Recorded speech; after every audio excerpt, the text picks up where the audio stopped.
Sometimes life hides blessings in the most unexpected places. Not in lottery tickets, not in land, not in crypto, but in people. This story is exactly that. Her name was Mrs. Alina, a 54-year-old woman who had been cleaning houses for more than 2 decades. No fame. No noise. Just a small, quiet life built around early mornings, long commutes, and the kind of work most people appreciate only when it's not done. She wasn't poor, but she wasn't comfortable either. Her salary covered rent, food, and transport. Nothing more. Her dream was simple: retire someday without being a burden on her kids. That's it.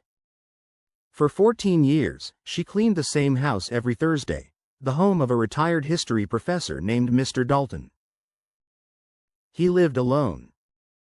No wife. No children. No visitors except delivery men and the occasional neighbor. She wasn't just the cleaner to him. She was the only human being who regularly entered his life.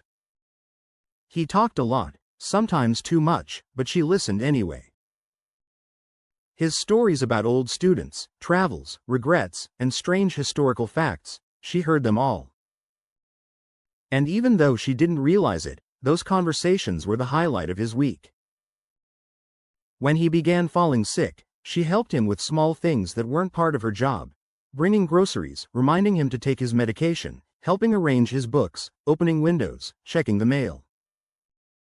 Nothing dramatic, just human kindness. Then one Thursday morning, she came in and found the house unusually quiet. No kettle boiling. No radio humming.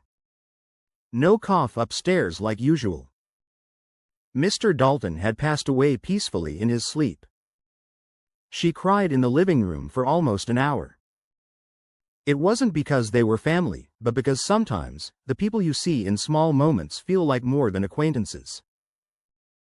Weeks passed. Life moved on. She returned to her routine: new houses, new clients.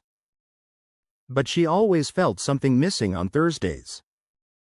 Then one afternoon, she received a letter.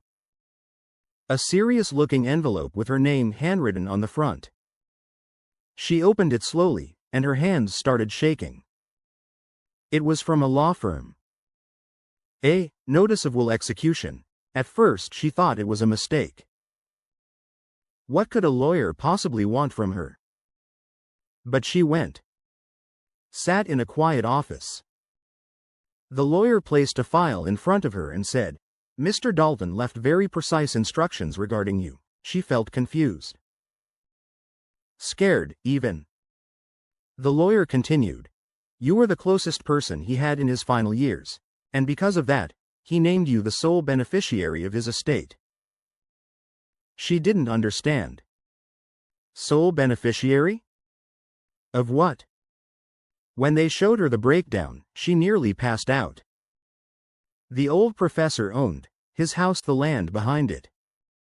A rare book collection worth hundreds of thousands, 61% ownership in a historical publishing company, government bonds he collected for 40 years, total value, $3.9 million.